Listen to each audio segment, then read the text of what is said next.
नमस्कार दोस्तों, स्वागत है आप सभी का हमारे YouTube चैनल आलोक ज्ञान गंगा में। मित्रों, आज जो कहानी मैं आपको सुनाने जा रहा हूँ वो एक पारिवारिक कहानी है जिसका शीर्षक है कुटुंब। इससे पहले कि मित्रों आप हमारी कहानी में खो जाएं, अगर आप हमारे चैनल पर पहली बार विजिट कर रहे हैं तो कृपया चैनल को सब्सक्राइब कर लें, बेल आइकन को प्रेस कर लें ताकि इस तरीके की जो कहानियां हर रोज मैं लेकर के आता हूँ उसका नोटिफिकेशन सबसे पहले आप तक पहुंचे। तो चलिए मित्रों, देर ना करते हुए कहानी को शुरू करते हैं। आज सुबह सुबह अम्मा का फोन आ गया कि इतवार की दोपहर को सभी लड़कियों और उनके बच्चों को खाने पर बुला रही हूँ। मैंने पूछा भी अम्मा से, क्या हुआ अम्मा, सभी को एक साथ न्योता, कोई खास बात है क्या? पर अम्मा ने मेरी बात टाल दी, कहने लगी बहुत दिन हो गए सभी को एक साथ देखे, सो मन किया देख लूं सभी बच्चों को। जी भर के उम्र हो चली है ना जाने कब ऊपर वाले का बुलावा आ जाए। ऐसी बातें मत किया करो अम्मा, अभी तो 100 साल तक जीना है तुम्हें। हाँ, तुम लड़कियों का बस चले तो किसी भी लड़की की माँ ऊपर ना जाए। हाँ अम्मा, अगर ऐसा हो जाए तो कितना अच्छा है। अच्छा चल, फोन रखती हूँ। इतवार को अपनी बहनों और उनके बच्चों के संग सब टाइम पर पहुँच जाना। ठीक है अम्मा, चिंता मत करो, सब पहुँच जाएंगे। इतवार को दोपहर के खाने के बाद हम सब अम्मा के कमरे में आकर के बैठ गए। देख रजनी, तू सबसे बड़ी है तो जिम्मेदारी भी सबसे ज्यादा है। जो कह रही हूँ ध्यान से सुन, आज हूँ कल नहीं, पल का भरोसा नहीं है, उम्र हो चली है, पता नहीं कब ऊपर वाले का बुलावा आ जाए। उनकी बात बीच में ही काट करके रोती बोल पड़ी, क्या अम्मा, हम सबको यहाँ रुलाने के लिए बुलाया है? अभी कहीं नहीं जा रही हो तुम हमको छोड़ करके? हाँ, कहे देते हैं हम। रुआसी होती रेवती उठ करके अम्मा के गले लग गई। प्यार से उसके सिर पर हाथ फेरती हुई अम्मा बोली, दस्तूर है जिंदगी का, जो आया है वह जाएगा बेटा, आज नहीं तो कल वह दिन आना ही है, इसलिए सबको बुला भेजा है। अपने जीते जी सबको अपने हाथों से जो थोड़ा बहुत सामान बचा है सौंप दूंगी तो मरने के बाद मेरी आत्मा को शांति मिलेगी। जा छुटकी, जरा अलमारी से संदूक तो निकाल कर ले आ। अभी लाई अम्मा। अलमारी खोल करके अम्मा की छुटकी यानी मेरी सबसे छोटी बहन रीटा ने संदूक निकाल करके अम्मा के हाथों में थमा दिया। इस संदूक को हम सभी ने ना जाने कितनी बार देखा और खोला हुआ था। सब जानते थे उसके अंदर क्या है, पर आज जिस भावना से अम्मा उसे खोल रही थी मन को अच्छा नहीं लग रहा था। देख, ये कुंदन का सेट है, तुझे पसंद है? मझली ये तू रख ले, और यह चौकर वाला तू, बड़की ये ले तेरा, ले पकड़ इसे। और छुटकी तू क्यों उदास है? मुझे पता है तुझे नवरत्न वाला जड़ाऊ सेट पसंद है, ये तू रख ले, पकड़, इसके साथ के झुमके भी पकड़। इधर आ बड़की की छोरी नीतू, तेरे 2 छोरियां हैं, पकड़ ये 8 चूड़ियां, दोनों की शादियों में मेरी तरफ से 4-4 चूड़ियां चढ़ा दियो।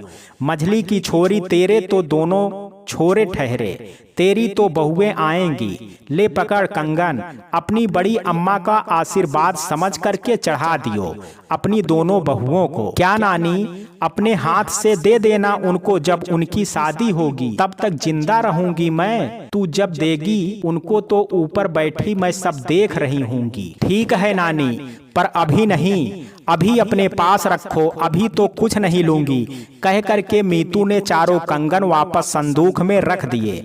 अरे आज के आज सबको बांट रही हूँ, ले ले, फिर कहीं मेरे पीछे से लड़ती मरती रहो एक दूसरे के साथ। क्या नानी, आप भी कैसी बातें कर रही हो? आज तक क्या हम किसी चीज के लेकर के लड़े हैं? कह तो तू ठीक रही है, पर जो बात कभी ना हुई वो आगे जरूर हो जाती है। ले पकड़ कंगन। अरे रीटा की छोरी, तू क्यों चुप बैठी है? आजा बेटा मेरे पास। सोच रही होगी मेरा नंबर कब आएगा, कुछ बचा के रखा है नानी ने मेरे लिए? नहीं नहीं अम्मा, मुझे कुछ नहीं चाहिए, सब कुछ है मेरे पास। शादी में जो आपने चढ़ाया था वो भी नहीं संभालता मुझसे, खाली तेरे को थोड़े दिया था, सबको एक बराबर दिया था।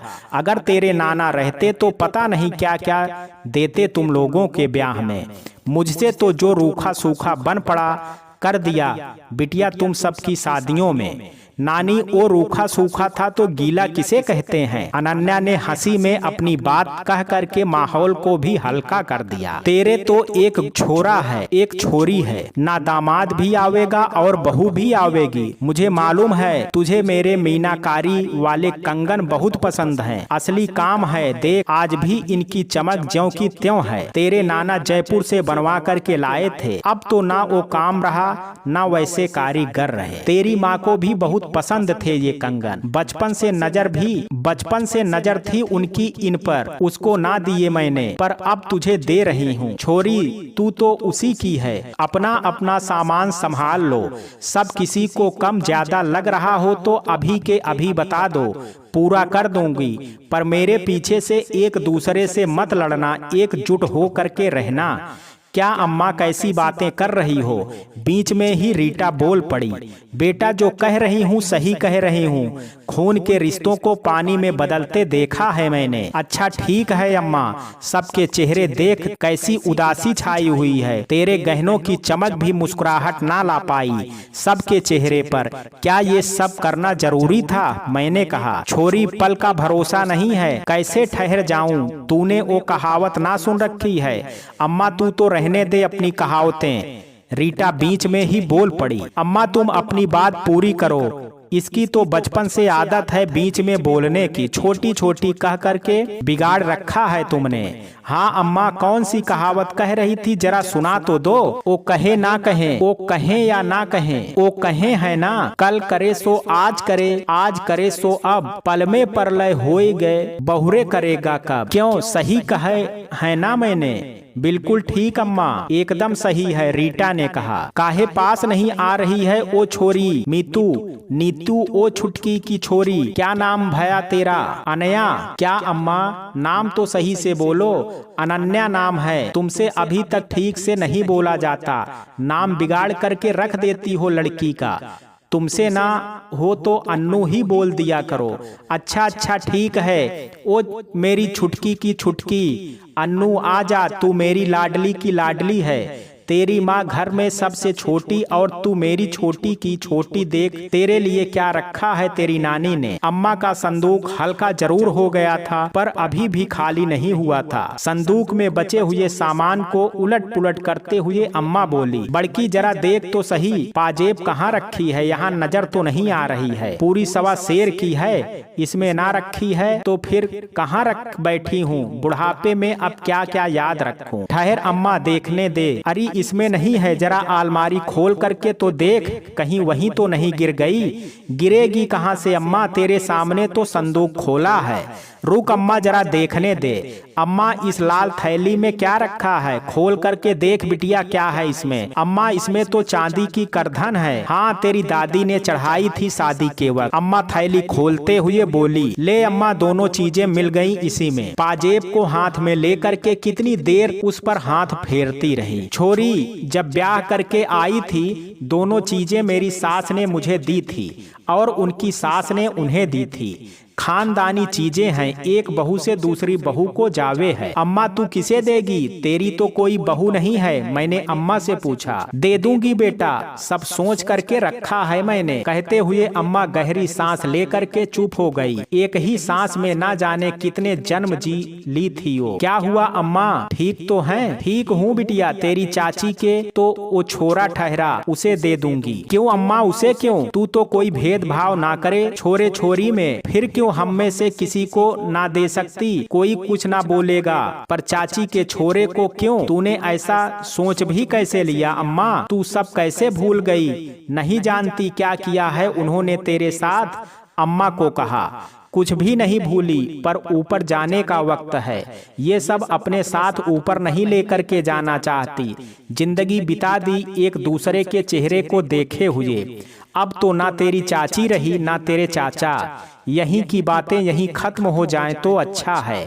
पर अम्मा चाची ने तेरे साथ इतना बुरा किया, उसके बाद भी तू उन लोगों के बारे में सोच रही है। सोच रही हूँ तो कोई वजह तो जरूर ही होगी छोरियों। कल को मैं ना रही, तुम्हारा तो मायका ही खत्म हो जाएगा। चलो माना मायका माँ से ही होवे, पर भाई भौजाई से भी तो मायका का नाता होवे। ज्यादा नहीं तो इन त्योहार तो पूज ही देंगे तुम्हारे। नहीं अम्मा, कोई नहीं है वो हमारा। आजकल सगे भाइयों को ना पूजे फिर वो तो ठहरा पराया, उससे क्या उम्मीद रखनी। तो चाची का ही खून है, वो कौन सा अलग निकलेगा। नहीं बड़की, ऐसा मत बोल बिटिया, तू कोई पराया नहीं है, वो सगा है, वो भी अपना है, हमारा अपना। सठिया गई है अम्मा, क्या किसे अपना कह रही हैं। चाची का छोरा है, वो हमारा कोई सगा नहीं है। ऐसा मत बोल बिटिया, मेरा दिल बैठा जा रहा है। रेवती उठ करके अम्मा के पास आई और उनके माथे पर आए पसीनों को पोंछने लगी। क्या हुआ अम्मा, ऐसा क्यों बोल रही हैं? आज अचानक से चाची के छोरे के बारे में क्यों सोचने लगी? अचानक से कुछ नहीं होता है बिटिया, उसे तो मैं कभी भूल ही नहीं पाती। आज फिर एक बार मेरे जख्म ताजा हो गए हैं। बातें बहुत पुरानी हैं जिन्हें मैं कभी खोलना ही नहीं चाहती थी, पर अब वक्त आ गया है। तुम सबको सच्चाई का पता होना चाहिए। अम्मा क्यों पहेलियां बुझा रही हो? छुटकी बोली। पहेलियां नहीं है, मेरे जीवन की सच्चाई है जिसे अब तुम लोगों को भी जानना बहुत जरूरी है। पहले मेरी पूरी बात ध्यान से सुन लेना, फिर जो तुम्हारा फैसला होगा मुझे मंजूर होगा। बेटा, बात उन दिनों की है जब तुम्हारे पिताजी व्यापार के सिलसिले में अधिकतर घर से बाहर रहते थे। यहाँ का कारोबार तुम्हारे दादा और चाचा संभालते थे। अच्छा खासा कारोबार था, किसी भी चीज की कोई कमी नहीं थी। तुम्हारे पापा को बाहर गए काफी साल हो गए थे। तुम्हारे चाचा और पापा की उम्र में भी कोई खास अंतर ना था। यूं समझ लो 1.5 साल का अंतर होगा। तेरे पापा की शादी की उम्र निकलती जा रही थी। अब जब बड़े भाई की शादी नहीं हुई तो तुम्हारी दादी छोटे बेटे की शादी कैसे कर देती। दोनों भाइयों की उम्र बढ़ती जा रही थी। तुम्हारे पापा का कारोबार के अलावा कुछ दिखाई नहीं देता था। उधर तुम्हारे दादा दादी की भी उम्र हो रही थी। बेटों के सिर पर सेहरा देखने की इच्छा हर माँ बाप को होती है। जब तुम्हारे पिताजी शादी के लिए मान ही नहीं रहे थे तो हार करके उन्हें छोटे बेटे की शादी पहले करनी पड़ी। अब जब शादी हो गई तो तुम्हारे दादा दादी को पोते की आस होने लगी। शादी को काफी समय बीत गया पर तुम्हारी चाची माँ नहीं बन सकी। तो क्या ओ बीच में मत टोक बड़की, पहले चुपचाप मेरी बात सुन लो। हाँ तो मैं कहाँ थी? हाँ, तुम्हारी दादी ने चाची को बहुत इलाज करवाए, झाड़ फूंक और भी ना जाने क्या क्या, कितनी मिन्नतें मांगी, पर किसी भी तरह से उसकी गोद हरी ना हो पाई। अपने पोते की शक्ल देखने को उनकी आंख तरसती थी। उधर माँ ना बन पाने के कारण तुम्हारी चाची भी दिन रात अंदर ही अंदर घुटती रहती थी। उन्हीं दिनों तुम्हारे पापा बाहर से आए हुए थे। घर की हालत देख करके उन्हें बहुत धक्का पहुंचा। अपने बड़े बेटे की शादी की चाह तुम्हारी दादी के मन में फिर से जाग उठी। सब का वास्ता दे करके उन्हें शादी करने के लिए राजी करवा लिया। फटाफट लड़की ढूंढी, पत्री मिलवाई और 1 महीने के अंदर ही हमारी शादी हो गई। ससुराल में मेरा खूब स्वागत हुआ। तभी मुंह दिखाई के वक्त तुम्हारी दादी ने मुझे ये पाजेब,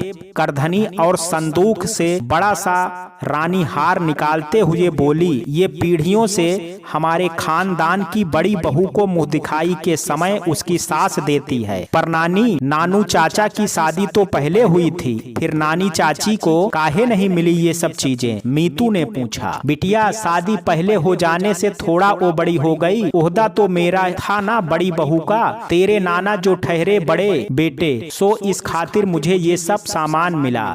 समझ गई छोरी, समझ गई नानी। उसी दिन उन्होंने मुझसे एक वचन भी लिया। देख बहू, मैं जानती हूँ जो मैं तुझसे कहने जा रही हूँ, इस समय ये बात करना उचित ना है, पर अपने घर परिवार की भलाई के लिए तुझसे कुछ मांग रही हूँ। मैंने अपने दोनों बच्चों में कभी कोई भेदभाव ना रखा और ना आगे रखूंगी। दोनों बच्चे मेरी 2 आंखें हैं। एक की आंख से पानी निकलेगा तो सूखी, तो दूसरी भी नहीं रह पाएगी। देख, तेरे से कोई जबरदस्ती नहीं करूंगी। समझ ले, मैं लालची हो गई हूँ। जो चीज तुझसे मांग रही हूँ, कोई छोटी तो होगी नहीं, ये तो तू भी समझ गई होगी। मैं बस इतना चाहती हूँ दोनों भाइयों में प्यार बना रहे, और जो ये काम कर सकता है वो कड़ी तू है। वचन दे बेटा, तेरा पहला बच्चा जो भी हो, लड़का या लड़की होगा, तू उसे अपनी देवरानी समझ या छोटी बहन समझ के उसकी गोद में डाल देगी। बोल, दे सकती है वचन?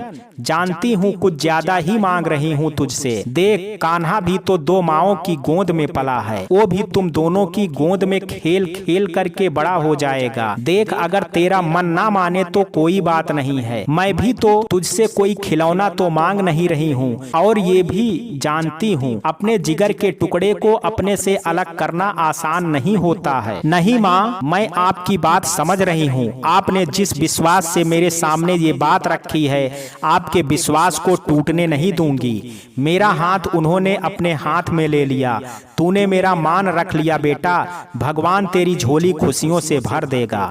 सदा सुहागन रहो, और ना जाने कितने आशीर्वाद उनके मुंह से मेरे लिए निकले।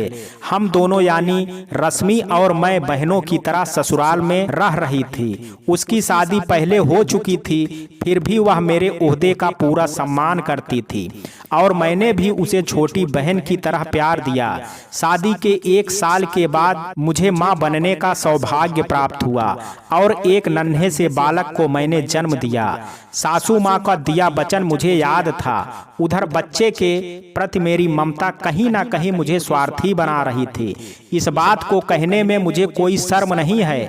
बच्चे के आने से पहले माँ की मनोदशा कुछ और होती है, पर जब वही बच्चा गोद में आता है, माँ का उससे अलग हो पाना आसान नहीं होता है। मेरे साथ भी ऐसा ही हुआ। जन्म के बाद जब उसे मुझे सौंपा गया तो कमरे में उपस्थित सासू माँ और रश्मि को देख करके मुझे अच्छा नहीं लगा। सासू माँ की नजरें मुझ पर टिकी हुई थी, और रश्मि तो कुछ भी कहने की स्थिति में नहीं थी। कैसे कह देती, दीदी दे दो ये बालक, अब ये मेरा हुआ। पर ना उसने कुछ कहा और ना ही सासू माँ ने। अपने बेटे को छाती से लगाया तो माँ की ममता दूध बन करके बहने लगी। उस सुखद अनुभव को कोई भी बयां नहीं कर सकता है। बच्चे के नामकरण का दिन भी आ गया। सुबह से ही घर में मेहमानों के स्वागत की तैयारियां चल रही थी। हलवाई तरह तरह के मिष्ठान बना रहे थे। पूरे घर को गेंदे के फूले से सजाया गया था। क्यों ना हो, आखिर घर के वारिस का नामकरण था।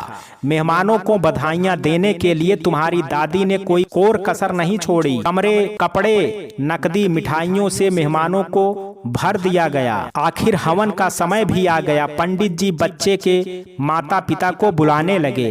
हवन पर मैं और तेरे बाबूजी नहीं बैठे। हमने माँ को दिए वचन को पूरा किया। हवन पर रश्मि और तेरे चाचा को बिठा दिया। अपनी जान उन्हें सौंप दी। चेहरे पर हंसी थी, आंखों में पानी था, पर मैंने उस पानी को नमकीन नहीं बनने दिया। रिश्तों में चीनी की मिठास घोलना चाहती थी। संयुक्त परिवार था।